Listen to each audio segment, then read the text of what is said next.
22 military veterans commit suicide every day, and that number doesn't seem to be decreasing.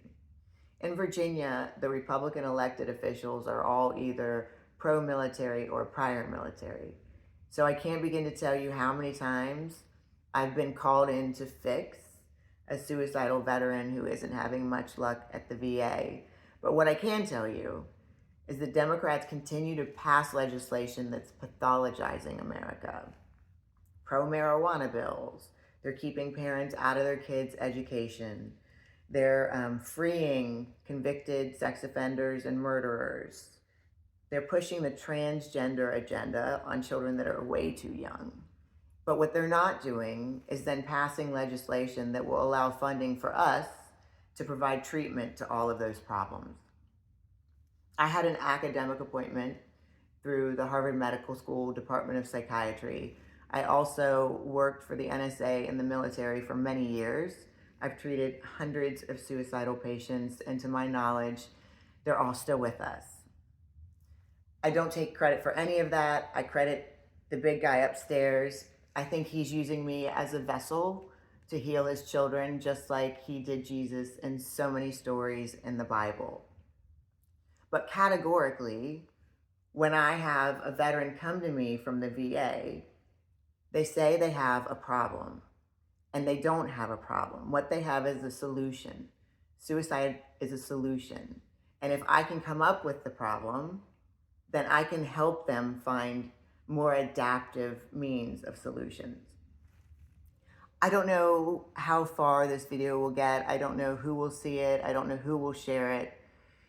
But I want to take a moment and talk to both the veterans, the suicidal veterans, and their families. To the veterans, thank you so much for all of your sacrifice. I know you're in excruciating pain right now, but I promise you it will get better. Emotions are like waves. They come and they go. And if you sit it out, which you have the power to do, it will end up getting better. You can always kill yourself tomorrow. What you can't do is kill yourself today and then come back tomorrow. I want you to know that everything you're feeling, your family is feeling too. It's tremendously difficult for them. They don't know when you leave during the day if they will ever see you again. So do your family the favor, commit, and promise them that you will not kill yourself without telling them first. That will at least give them some semblance of control and reprieve to just get through the day.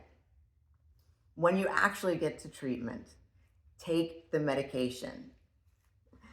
You would take medication for a disease like cancer. Suicidality is even more lethal. Don't worry about being a big man. Don't worry about losing your clearance. You need the medication. Take it if it's being given to you. Also, when you're actively suicidal, your body's going to go into fight or flight mode.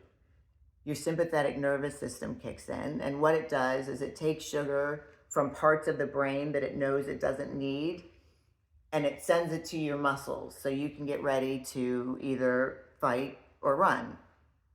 So what happens is sugar is taken from the hippocampus and it shuts down. So you actually won't remember much when you're in that state. And then when you get to therapy the next day, you can't really describe to your therapist what happened. So please, as soon as you can, write down every detail you can remember. What you were doing that day, what you ate that day, what you think triggered, what you felt, what you smelled, where you went, what you thought. Every little detail will help your therapist help you.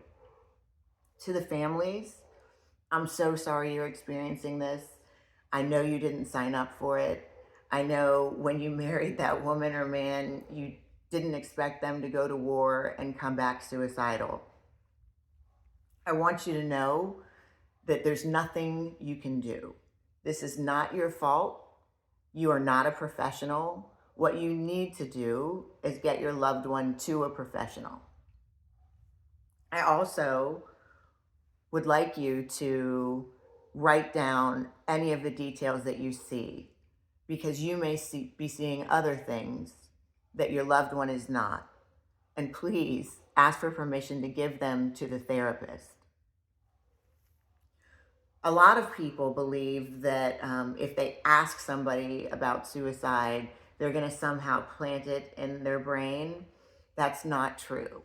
If you suspect that your loved one or any veteran may be suicidal, ask them.